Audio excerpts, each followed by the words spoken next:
And when we connect with someone, when we communicate with them well, even if we don't agree with them, we feel good. And that good feeling is the core of prosociality. And prosociality is what's allowed us as a species to build families and then villages and towns and cities and countries and to work together to build aircraft carriers or video game consoles. Connecting with other people is really, really important. It is the thing that has propelled us to success.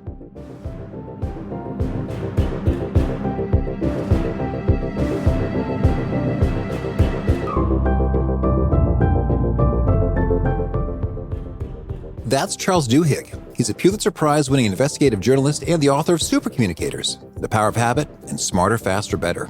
He's a graduate of Harvard Business School and Yale, and is the winner of the National Academies of Sciences, National Journalism, and George Polk Awards.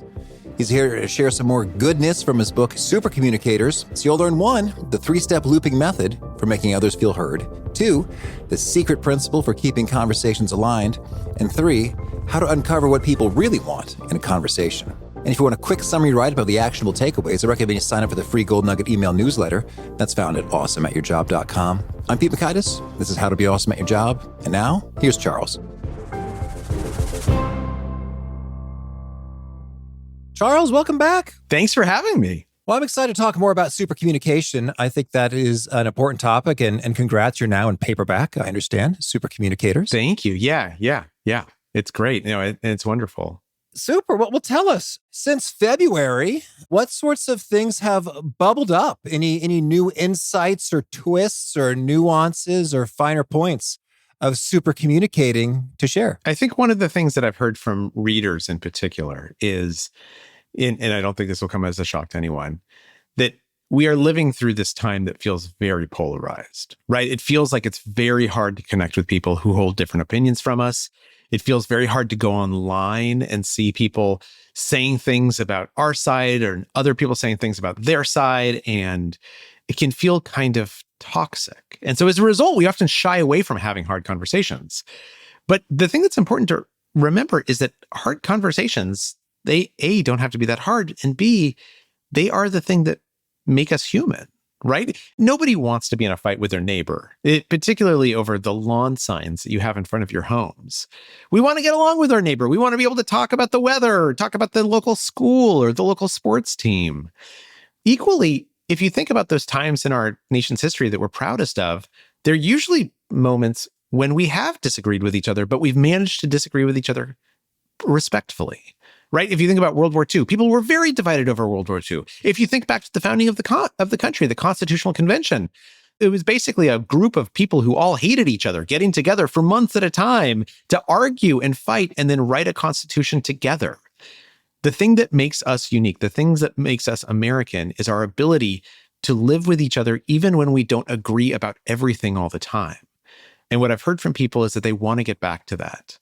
And so that's one of the reasons I wrote the book, is to give us the tools to do so. Certainly. Well, I'd love to, if you could share with us a story of some folks who were able to get back to that by applying some of the perspectives from supercommunicators. Yeah. So, in the book, we tell the story of this guns experiment, right? Where there were people who were big gun advocates. They believed that the Second Amendment was the most important thing, and people who are gun right or gun control activists, many of whom had been involved in shootings themselves or had children who had been at schools where shootings had taken place. And these were communities that knew each other, right? They'd yelled at each other over protest lines. They testified against each other in legislative hearings. And so this group decided, look, we want to try and bring these people together. And the goal here is not to get them to agree with each other. The goal is for them to manage to have a conversation where both people walk away from it saying, I'm really glad I had that discussion. And what they found is that one of the keys to that was not only listening to each other, but proving that we're listening to each other, right? They taught them this technique known as looping for understanding that I think we mentioned last time. And looping for understanding has these 3 steps, right? Step 1 is that you ask a question. Step 2 is that when somebody has replied to that question, you tell them what you heard in your own words. And the goal here is not mimicry. The goal is to show them, to prove to them that you're listening to what they're saying, you're paying attention, and you're thinking about it. You're making connections. And then step 3, and this is the step I always forget, is to ask if you got it right. Did I hear you correctly? Because what we're actually doing when we ask if we got it right is we're asking for their permission to acknowledge that we were listening. And here's what happened with that in this guns conversation when they did that. People did not convince each other that they were wrong and I'm right. People did not change each other's minds in huge ways. But when they proved that they were listening to each other, the first thing is they actually listened more closely. If your job is that I need to repeat back to you what you're telling me in my own words, I really have to pay attention to what you're saying. Instead of coming up with counter arguments in my head, instead of going off on tangents on what I want to say next. But secondly, it feels really good to be listened to. In fact, it feels so good that there's an instinct in our brain, social reciprocity, that if I believe you are listening to me, I become much more likely to listen to you in response. And so people actually had conversations. And people who are gun rights advocates would say, guns are important to me because it's how I learned to bond with my dad. We went hunting together. And people who were gun control activists would say things like, I totally understand that, but when I send my kids to school, I'm scared for their safety. All of those are emotions and experiences everyone is familiar with. And understanding where the other person comes from, it doesn't mean that we're not going to stand up for our own point of view. It doesn't mean that we might still disagree on what path to take forward, but it does mean we understand each other and we feel connected to each other. And that's what matters. That's beautiful. And I really did enjoy that looping piece because there's many potential frameworks for listening, and that is among the simplest. And I think you nailed that point just right there in terms of it takes a substantial amount of mental effort to pull that off. And there's a little bit, and just knowing that you're being put to the test. It's like I think we just naturally want to rise to the challenge and, not fail and look like we screwed up. Right. I think when we set expectations for ourselves, there's this thing known as meta-communication, right? Which tends to help conversations a lot. When I go into a conversation, I say, look, I wanted to talk to you because I'm hoping we can figure out where we're going to go on vacation next year. I'm engaging in meta-conversation. I'm telling you what I want, my intent for this conversation, my goal for this conversation. I might ask you, is that okay? Can we set a plan for next year? Like, what is it that you hope that we sort of accomplish here? When we engage in meta-conversation, what we're doing is we're making that conversation clear. And the best communicators, supercommunicators, consistent supercommunicators, they tend to engage in meta-conversation all the time. They sort of say like, hey, the reason I was calling you was because, or, you asked this question and it made me wonder what you think about this topic. And so I really wanted to ask you about this topic, right? Those kinds of meta-conversations, what they do is they help us orient ourselves within the conversation. They're what's known as a quiet negotiation over what this conversation is going to be, how it's going to unfold. And that tends to make those conversations much, much better. And if we could have maybe a 2-minute recap of, I think, one of your biggest, most powerful ideas there was to clearly understand, hey, what kind of conversation are we in right now? Is it a practical one versus emotional versus social? Can you review that bit for us in just about a minute or two? Yeah, absolutely. So what neuroscience has told us is that when we're in a discussion, we think we know what that discussion is about, right? We're talking about next year's vacation plans. But actually, we're oftentimes having multiple different kinds of conversations all in one discussion. And in general, as you noted, these conversations, they tend to fall into one of 3 buckets. There's these practical conversations where we're making plans together, we're solving problems. But then there's also emotional conversations where I tell you what I'm feeling, and I don't want you to solve my feelings. I want you to empathize with me. And then there's social conversations, which is about how we relate to each other and how we relate to society, the identities that are important to us. And what researchers have found is that all 3 of these kinds of conversations, they're all equally legitimate, right? And in fact, in a discussion, you'll probably have more than one kind of conversation. You might go from emotional to practical and back to emotional again, and then social. But what's important is that if you and I aren't having the same kind of conversation at the same moment, it's very, very hard for us to hear each other. Even if I can make out the words you're using, I can't fully absorb them. And more importantly, we will not feel connected to each other. So this has given rise to what's known as the matching principle, which is this principle in psychology that says successful communication requires having the same kind of conversation at the same time. So part of my job in a conversation is to diagnose what kind of conversation are you having right now? And also to invite you to join me and match me in the kind of conversation I want to have. When we can match each other, we become aligned, and then we can move from different conversation type to type together in a way that feels really meaningful. And that meta-communication is so handy because that just makes it super easy and clear. It's like, oh, okay, this is what we're doing right now. Okay, got it. Exactly. When I come home and my wife tells me about that she feels bad about something, and I try to solve her problems. So she's in an emotional mindset and I'm in a practical mindset. And she says, I don't need you to solve this for me. I just need you to like listen to me and help me feel better. Right? She's engaging in meta conversation. What she's doing is she's telling me, can you join me in an emotional conversation? And then later on, we can move to a practical together, but let's match over this emotional conversation. That kind of meta conversation tells us where we are. It orients us in a really helpful way.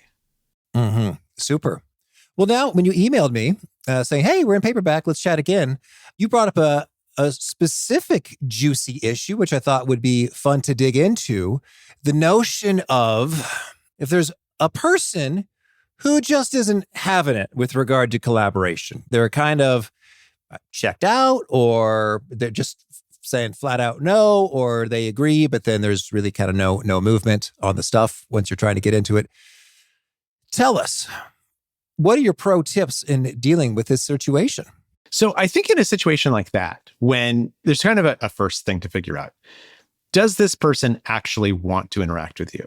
So there are times that we walk into situations and the other person says, you are my enemy. My goal is to thwart you. And it's very hard to co-opt that person, right? But that's very, very infrequent. It doesn't happen very much. What often happens more frequently is that we walk into a situation and we think that someone is trying to thwart us, or we think that they don't want to communicate with us. And it's because we haven't figured out what's going on inside their head yet. So in that situation where we walk in and we bring up an idea at a meeting, and every time we bring up an idea, Jim says, that's a terrible idea. Like, we can't do that. This is all the reasons why it can't work. At that moment, what we should do is we should ask them a question. We should particularly ask them a deep question. And a deep question is something that asks about our values or our beliefs or our experiences. And that can sound kind of intimidating, but in this case, it'd be as simple as saying to Jim, instead of saying, why won't that plan work? Saying, Jim, I'm wondering, like, it seems like you can see a lot of obstacles, and I'm wondering, what's the ultimate goal for you? Like, what do you feel like we should ultimately be achieving? Because I want to get aligned with that. Okay, that's a deep question. It's a pretty easy to ask question, but it's a deep question because it's asking them, what do you want? Like, what do you value in this situation? And if Jim says something like, look, like I definitely want to I definitely want to have like a party for our suppliers, but I don't want to spend too much money. And every idea you're bringing up seems like it's really expensive. And I don't think there's going to be any return on investment there. Now we know what Jim wants. Jim wants to do things that are economical. He doesn't mind our goal. He doesn't mind having a party for our suppliers, but he doesn't want to spend a ton of money on it. Now we know how to craft, and in fact, matching him would be perfect. You could do this looping for understanding. You could say, what I hear you saying is that you have nothing against us throwing this party. You just don't want it to break the bank. Okay, so let's talk about what's a budget for this event that would work for all of us, and how do we plan the event within that budget? Oftentimes when we see someone as being obstinate, when we see them as being a naysayer or someone who just reflectively says no or doesn't cooperate with us, it's because we haven't taken the time to ask them what they want out of this conversation or this meeting or this project, right? They're at the meeting. They've made time in their schedule to come and show up. They want something. So let's ask them what it is. And they might not even be completely aware of what they want themselves. And so when we ask them, it helps them clarify for themselves what they object to and what they don't. It's this example is resonating with me a lot, Charles, because I remember after my wife and I moved into a new home, and she wanted a number of things done. And so I got a little bit spooked when then once one thing was done, she said, oh, well, now that color doesn't match very well. So she also get this painted. And then if we're going to do this, we're going to do that. And I was like, I became very, very apprehensive because I thought, oh dear, if one renovation leads to another one that was not previously planned upon, this is a road to bankruptcy. And so I was having some feelings there. We have emotional conversation at that point. And she's like, well, I mean, we never really established a budget. You said, just don't spend all the money. And so I was like, well, I don't know. I mean, I guess I was thinking, every money is movable. But I mean, if we were go past X dollars, we're going to have to start making some sacrifices elsewhere. That doesn't really feel that worth it. And she's like, oh, okay, well, that's actually very helpful. I can work with X dollars. It's like, oh, okay. And then later when she brought up a new thing in the kitchen, which was totally not on the original list, I was like, well, I mean, if you think we can keep it within X dollars, I mean, sure, yeah, have at it.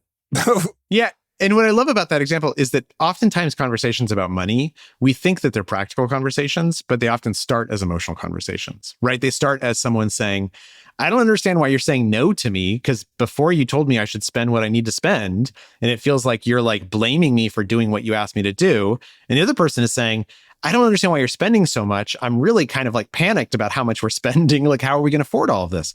And it's not until we acknowledge those emotions that we can move on to the practical conversation, right? And it's not until we acknowledge to say, look, I'm not blaming you for this. I should have been clear previously, and I'm sorry for doing that. And let me tell you what I'm anxious about. And the other person saying, I understand completely. I misunderstood you. I see why you're anxious. That makes a ton of sense. Now we've matched on this emotional conversation and it's off the table. And then we can move into a genuinely practical conversation, which most money conversations want to be, right? Because ultimately we're trying to figure out how much should we spend? Where should we spend it?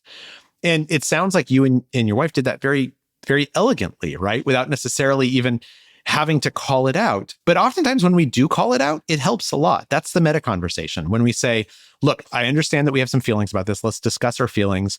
And then we can talk about a plan.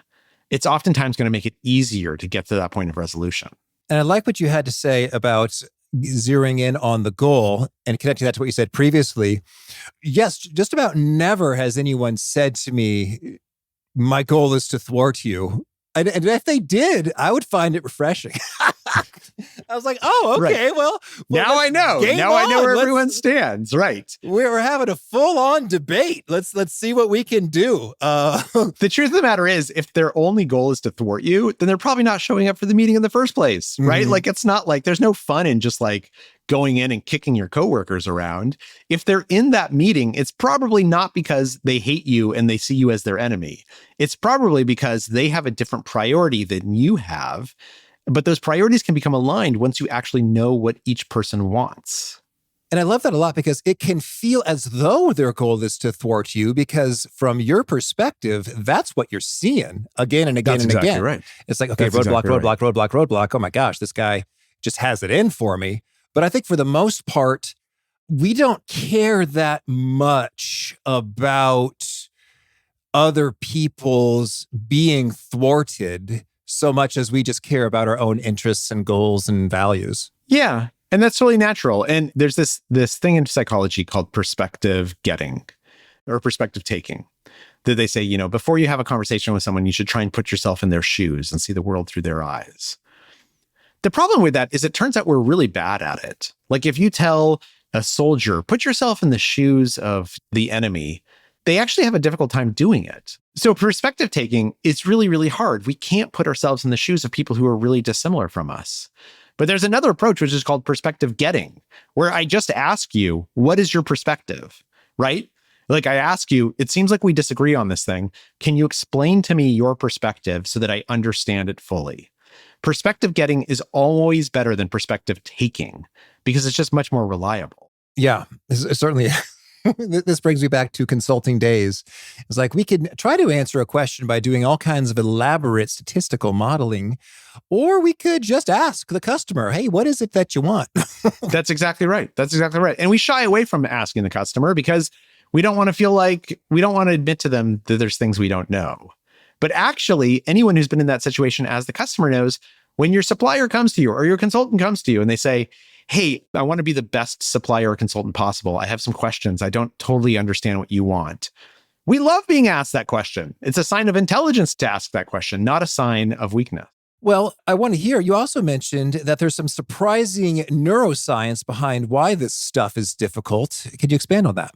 Yeah. So when we're in a conversation with someone, there's these changes that occur in our brain and body. Even in this conversation, without us realizing it, our heart rates have started to match each other. Ooh. Our breath patterns have started to match each other. Even the dilation of the pupils of our eyes are becoming more and more similar. And if we could see inside our brains, what we'd see is that my thought patterns and your thought patterns are becoming more and more aligned. Within neuroscience, this is known as neural entrainment. And it makes sense when you think about it, because if I describe, an experience that made me sad, you actually experience sadness a little bit, right? Or if I tell you about an idea, you experience the excitement of that idea a tiny bit. It makes sense to us that our bodies and our brains would become more aligned as we converse. What we've learned, though, is that the whole point of communication is to achieve this entrainment. The reason we communicate with each other is not necessarily just to share information. And if you think about how many conversations you have where information isn't the point, you'll see that this is true. The reason we converse with each other and communicate is so that we can feel connected to each other, because that prosociality from an evolutionary perspective has been enormously important and helpful in helping our species survive. So when we're in a conversation with someone and we feel disconnected from them, when they bring up an idea that we disagree with and we immediately tell them why that idea is wrong, when we focus on the disconnection, it breaks up that entrainment. We're in a much better situation if we start by saying, look, we disagree about who to vote for, but here's the things that I think we have in common. We both want our kids to grow up in a safe country. We both want the economy to be strong. We both want there to be safe and stable jobs. Now, tell me why you think your guy is the right choice for that. And I'll tell you why I think my guy is the right choice. And we might not convince each other, but I just want to understand how you see the world. And I want to talk in a way that you can understand how I see the world. If we do that, the conversation is a huge success. Even if we walk away voting for different people, the conversation has been a success because the point of conversation is to connect with the other person. It is not to convince them that I'm right and you're wrong, or I'm smart and you're dumb, or I'm funny, or you should like me. The whole point of a conversation is simply to connect. And when we do that, we make something magical happen. And Charles, boy, another thing I love about that is we're connecting and we feel more connected as a result of having that conversation. And even though neither side has been won over or converted to the other, I think a beautiful transformation has occurred in that subsequently we will view the other side differently, more favorably, more kindly, more understandably, and less like enemy. Right. That's exactly right. That's exactly right. And usually what happens is when I ask you to explain your side, what you do is you answer in a way that it's easy for me to identify with the underlying issues, right? I want to vote for my guy for president because I think he's going to make us safest. I know what it's like to crave safety. I know what it's like to feel like we're at risk. I know what it's like and so I can say that. I can say, like, I totally understand. Like, I know what it's like to worry that all your jobs are being moved overseas and you just want someone to stand up for you. Now, here's the reason I'm going to vote for someone different is because I think that they can do that same thing. And I think they can do it in a better way. But what I'm doing at that point is I'm saying, look, the values that you're sharing with me, the beliefs or the experiences, they are valid.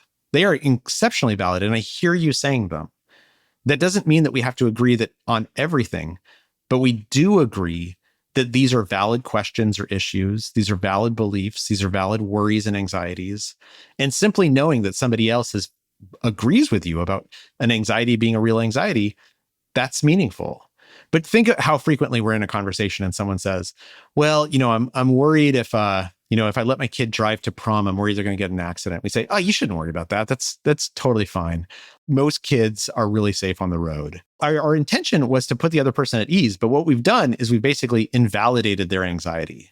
We've said, your anxiety is something that's not real and shouldn't be voiced. That doesn't help. Well, while we're in this example, Charles, lay it on us. What would be a superior response to that same prompt about worrying about their kid driving to the prom?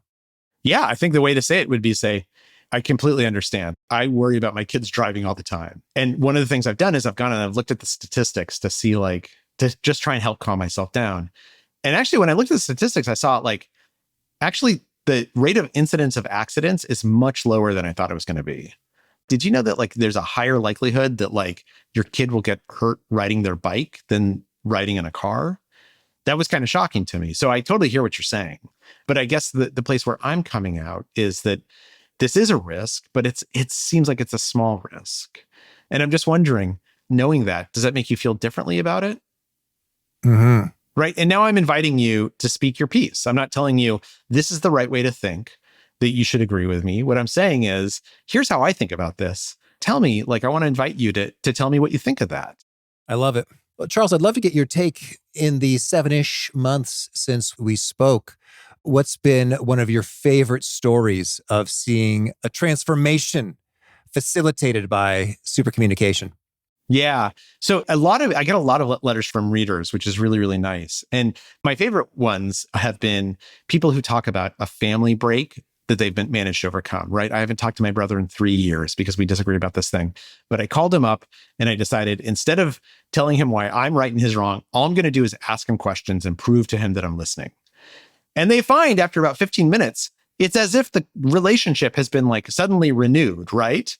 And actually, their brother starts doing the same thing because of this social reciprocity. When somebody's really listening closely to us, we end up listening closely to them. And so the brother starts asking questions and the brother starts listening closely.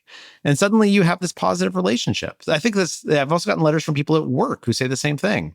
There's this one employee I could not stand. They just drove me crazy. I didn't like them. I didn't like their approach to work. And then I went to work and what I did is I asked them to explain why they use this approach. Not in a judgmental way. I didn't say, why do you do it the stupidest way possible? What I said was, hey, look, I do expenses differently than you do expenses. But clearly the way you do it works for you. And if I think you've probably figured something out, can you share with me what you figured out? And as soon as they share with us, as soon as we're on the same side of the table, all of a sudden that behavior becomes much less annoying. When I know why you're doing the thing that annoys me, suddenly I'm not annoyed anymore. The same way that like when you're on an airplane and someone's making a lot of noise behind you and you turn around and you introduce yourself and suddenly they're a real person, their noise suddenly stops being noise and it starts being just background. So those are the letters that have touched me the most, are people who say, look, I've been able to use one of these tactics, these tools, these skills that you give us, and it's changed my conversation.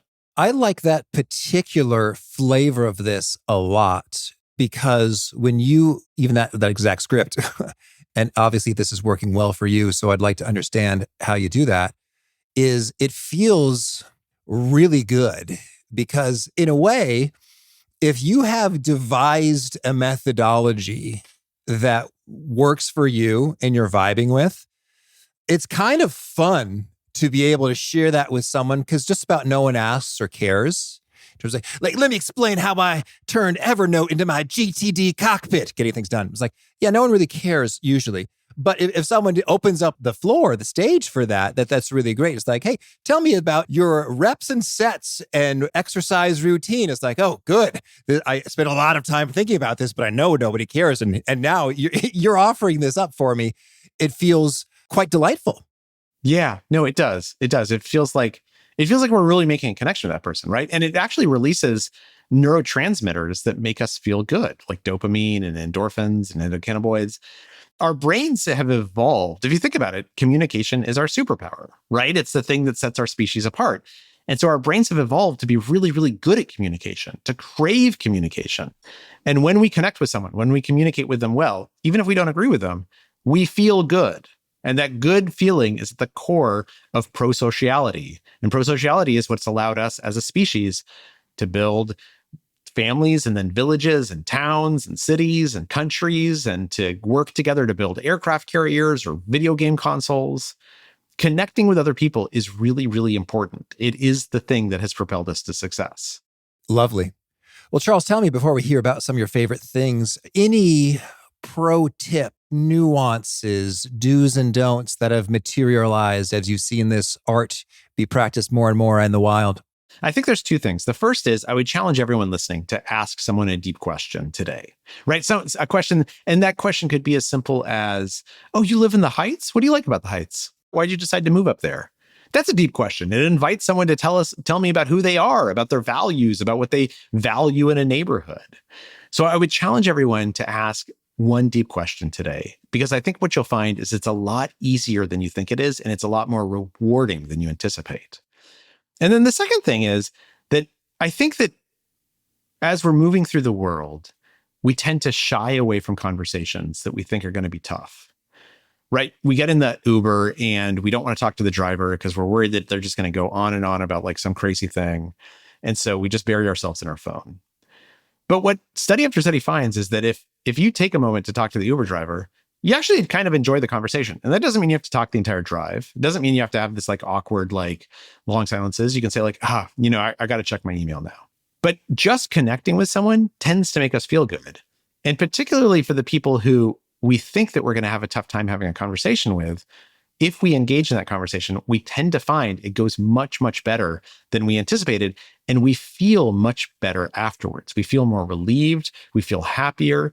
We feel like we've done something meaningful. And what's really great is that those conversations are often, in my experience, very useful for just sort of the creative ideation life. Absolutely. It's like, oh, I don't normally get to have this kind of conversation with, because in a way it's kind of free, right? It's like, and it's someone who's completely outside your day-to-day social circle. So as a result, you're getting very fresh input, like, it never occurred to me how it must really suck to have spent the money to get Uber Black and then to not actually be able to reap the benefits of it. This was a recent Uber conversation I had. It's like, that's a tough spot. I wonder if there are other opportunities that people might be seeking or wanting and they find lacking.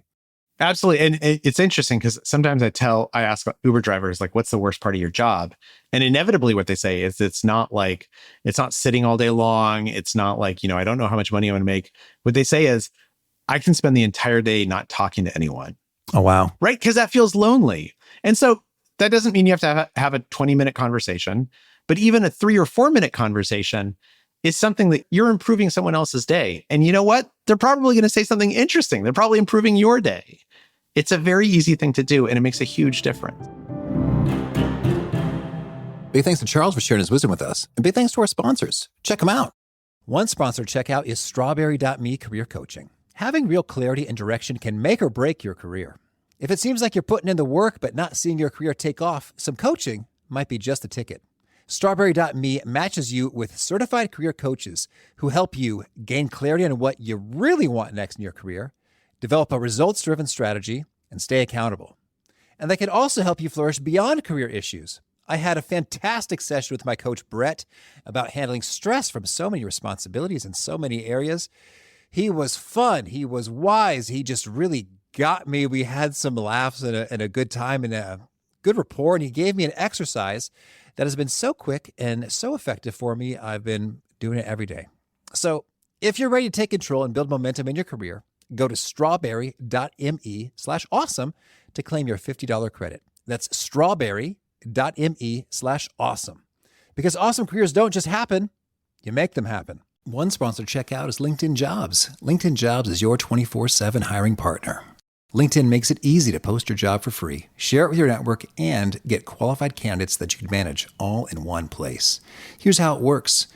You post your job and quickly get in front of the right people with deep candidate insights.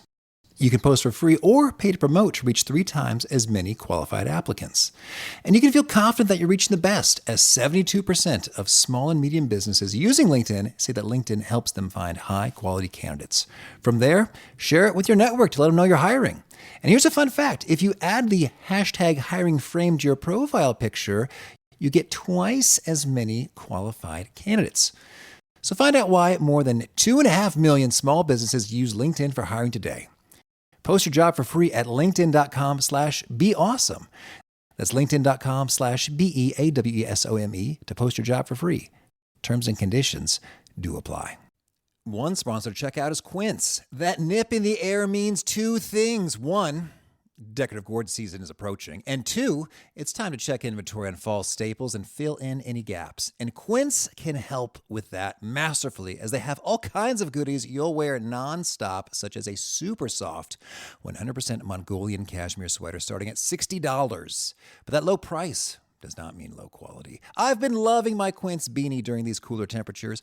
I treated that hat rough, but it keeps bouncing back and holding up like a champ. And Quince has really emerged as something of a go-to across the board. I keep seeing bags my wife orders from Quince appearing at our doorstep.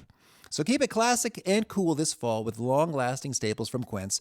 Go to quince.com/awesome for free shipping on your order and 365 days returns. That's QUINCE.com/awesome for free shipping and 365-day returns. One more time, quince.com/awesome. Lovely. Well, now could you share a favorite quote, something you find inspiring? There's a quote from William James where he talks about how our thoughts are like water that move across stone. And as water moves across stone, it grooves these lines, right? Water is insignificant compared to stone. But over time and over repetition, it grooves these lines. It manages to carve the stone. And that the habits that we have, the small daily decisions we make again and again and again, they're like water. Like, it doesn't matter what I have for lunch today. But what does matter is what I have for lunch every day, right? If I eat something unhealthy every day, then that's going to have real serious impacts on my happiness and my health and my success. And so I think a lot about this metaphor that we tend to focus on the big choices that confront us. But those small daily choices, that's like the water. We're grooving the lines in our brain through our habits. And the more that we do that deliberately rather than accidentally, the more successful we're going to be. Beautiful. And could you share a favorite study or experiment or bit of research? Sure. I mean, one of my favorite studies comes from Gansevetter. It's about loose ties and strong ties. So this guy, this is decades ago. He wanted to figure out like how most people found their jobs. And so he asked them, how'd you find your job? And what people said is they said, oh, I found it through a friend. And that totally made sense to him, right? And he figured, oh, like your best friend, you call them up and they'll do you a favor and do you a solid and help you get hired at a new place. But it turns out that's not what happened at all. Close friends, what are known as strong ties, they don't tend to be very helpful at helping us find a new job because we're so tight with them that if a job comes up, we're already aware of it. Like, we're reading the same magazines, we're going to the same parties. They don't really know anything that we don't know. It's the loose ties, the friends of a friend, the friend that we haven't talked to in 3 or 4 years, the person who's kind of at an arm's length.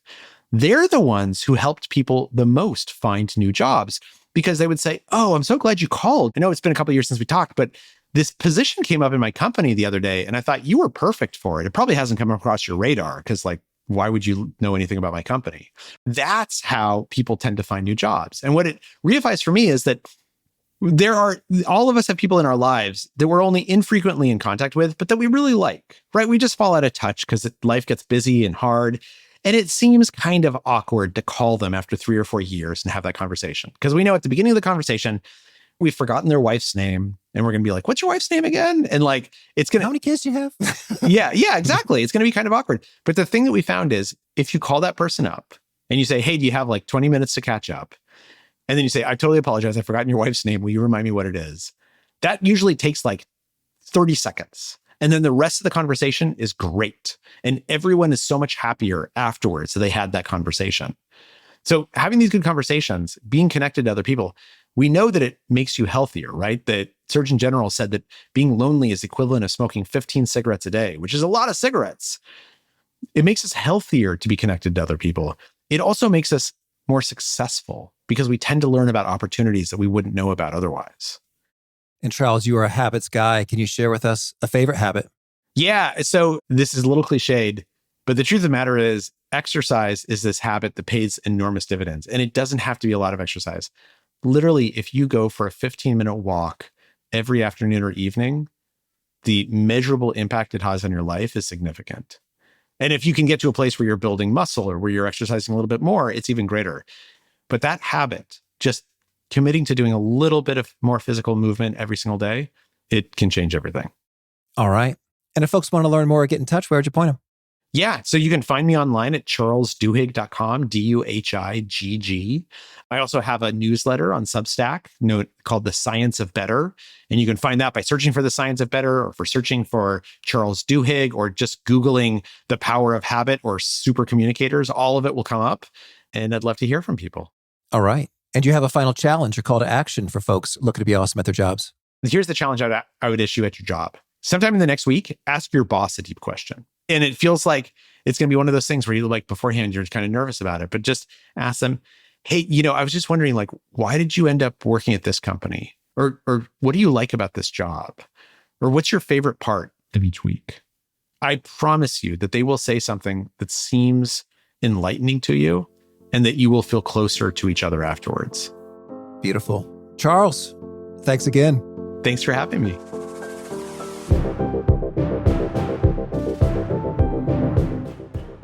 Boy, I think that framework of 3 types of conversations, practical, emotional, social, which one are we in, and then playing the game appropriately, really does make all the difference. Great stuff from Charles. If you want to check out the show notes or the transcript or the links to items that we've referenced, please drop on by awesomeatyourjob.com/EP1097. Hope to catch you next time, and peace.